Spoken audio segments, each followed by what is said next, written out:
존경하는 1380만 경기도민 여러분, 안녕하십니까? 경기도의 더불어민주당 수석 부대표와 그리고 의회 운영위원장을 맡고 있는 안산 출신 정승현 의원입니다. 저는 오늘 5분 발언을 통해서 지방정부와 지방공기업이 주도하는 새로운 도시주택정책 거버넌스를 제안하고자 합니다. 최근 한국도시주택공사에서 촉발된 신도시 땅 투기 의혹, 이른바 LH 사태는 우리 사회에 큰 충격을 주었습니다. 본 의원은 이번 사태의 원인이 개인의 일탈도 있겠습니다만 도덕적 해이도 있겠고 또 더 근본적으로는 LH라는 국가 공기업의 재무 상태와 수익 창출 형태는 물론 과도한 권한과 역할을 부여한 구조적 문제에서 비롯되었다고 감히 생각합니다. LH 재무 상태를 살펴보면 표출된 자료 1에서 보는 바와 같이 2019년 기준 LH 총 자본은 49조 8천억 원에 부채는 약 127조 원으로 254%의 부채 비율을 보이고 있습니다. 매년 이자로 지출되는 비용 또한 표출자료 2와 같이 약 2,696억 원으로 매월 약 225억 원의 이자 지출이 발생하고 있는 것이 현실입니다. 특히 표 3과 같이 서민들의 주거 안정을 위한 부동산 임대 사업에서 약 1조 원의 적자를 보인 반면 토지 사업에서는 약 4조 원의 매출 총이익을 보였습니다. 즉 서민들의 주거 안정을 명분으로 토지 사업을 통한 이익을 얻는 토지 도매압제적 면모를 보이고 있다고 해도 과언이 아닐 것입니다. 입지 조사와 토지 수용, 그리고 용도 변경과 개발, 독점적 권한을 가지고 있는 거대 조직으로서 그리고 결코 양호하지 못한 재무구조상 사업 사기업이나 다름없는 이윤 창출에만 매몰되어 있는 것은 아닌지 묻고 싶습니다. 이러한 상황에서 국민 주거의 안정과 국토의 균형 발전이라는 대의가 지켜지기는 어려웠다고 봅니다. 공기업 최고 가치인 공공의 이익을 더 이상 기대하는 것은 무리라고 감히 생각합니다.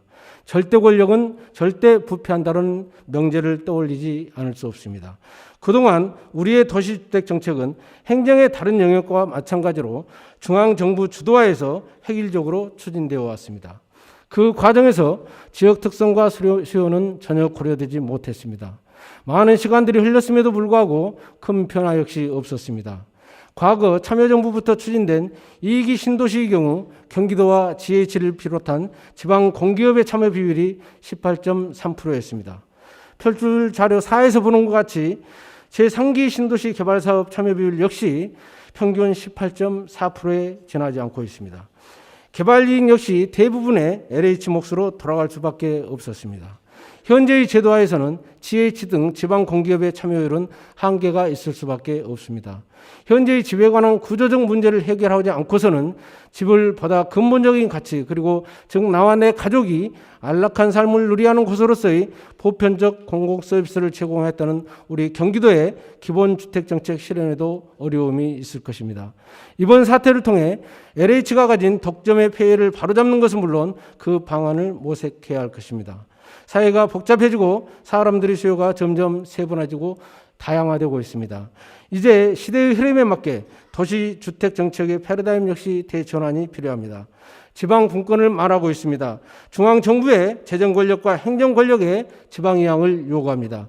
도시주택정책의 주도권을 중앙이 아닌 지방정부에 이임하고 지방공기업이 지역 특성에 맞는 맞춤형 주택정책을 펼쳐야 한다고 생각합니다. 지역의 공공사무는 기본적으로 지방정부가 담당하고 중앙정부는 이를 보충하는 역할을 해야 한다는 지방자치의 대원칙이 주택도시정책에도 작동해야 합니다. LH는 그 기능과 조직을 축소하되 설립 본래의 취지인 국토균형발전에 집중하도록 하고 지방의 능력이 충분하지 못할 때 이를 보완하는 역할을 수행해야 할 것입니다. 이제는 지역의 특수색과 수요에 맞는 특화된 도시주택 정책이 요구되고 필요한 때입니다. 그런 만큼 지역의 특성을 반영한 정책의 수립과 시행을 지방정부와 지방공기업이 주도할 수 있도록 제도를 정비해야 할 것입니다. 그리하여 온전히 해당 지역의 광역 기초지방정부 그리고 지방공기업이 충분한 비율을 가지고 참여하도록 보장해야 합니다. 개발이익 역시 독점하거나 편취하는 것이 아니라 지역 주민에게 충분히 환원될 수 있어야 합니다.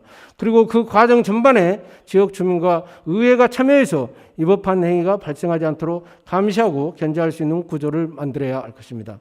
명저 국가는 국가는 왜 실패했는가에서 저자들은 국가의 성패를 결정하는 핵심적 요인은 그 국가의 제도가 포용적인가 착취적인가에 있다고 말하고 있습니다. 소수 엘리트가 부와 권력을 독점하고 다른 계층을 착취하는 사회는 필연적으로 실패할 수밖에 없었으며, 반면 포용적 사회에서는 창조적 화개가 기득권과 승자 독식을 뒤흔들며 발전과 번영을 이끌어낸다고 했습니다. 목하, 우리는 중대 기로에 서 있습니다. 그동안 중앙정부와 국가 공기업이 주택 도시정책을 주도해온, 그래서 독점의 폐해와 부패가 생겨날 수밖에 없었던 각오와 단절하고 창조적 파괴를 통해서 새로운 길을 선택해야 할 때라는 것을 말씀드리면서 제 말씀을 마치겠습니다. 경청해 주셔서 감사합니다.